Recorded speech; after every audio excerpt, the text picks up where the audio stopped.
Now, the great thing about second-hand cars is that sometimes, if you're just prepared to take a little bit of a risk, you can find some really interesting cars at just silly money.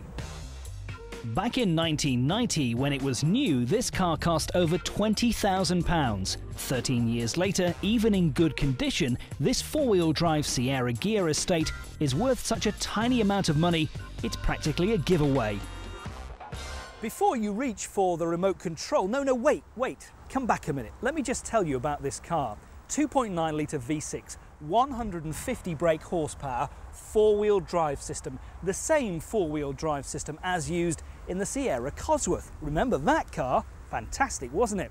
Now, this was from an era when rep cars ruled our roads. It was a motorway muncher's wildest fantasy. Okay, so the jelly mould looks haven't improved with age, but 13 years ago you were probably sick to death of seeing them everywhere, while now you can drive one with a feeling of nostalgia, as most of them have rotted away, making Sierras quite rare now. Now, this car tells me it's done 525 miles. I doubt it somehow. I suspect it's been round the clock at least once. For a car at the time when it was new, this was 20-odd thousand pounds, which was a huge amount of money for 1990, wasn't it? 20 grand for a Ford?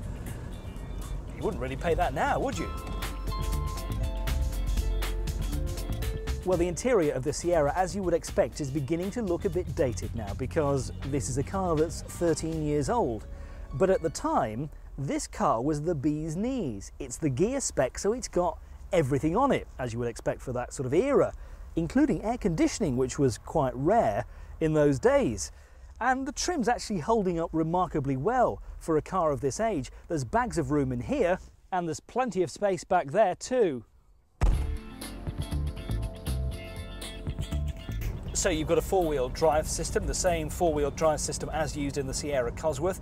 And if you're maybe out in some rural area or at risk of getting stuck in the winter because of the snow or something like that, this is the perfect car for you because it will get you through, to a certain extent anyway.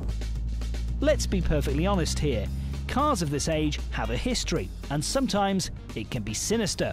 So don't only check for blue smoke from the exhaust pipe and a bit of rust, but also look for signs of clocking and bodged crash repairs.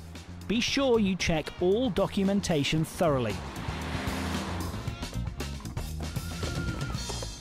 Buying any car at this end of the market can be a gamble, but if you check it over thoroughly, if you do your homework, you can get a very good and, more importantly, very, very cheap car. You pay your money and you take a chance, but the question is our viewer this week willing to take that risk?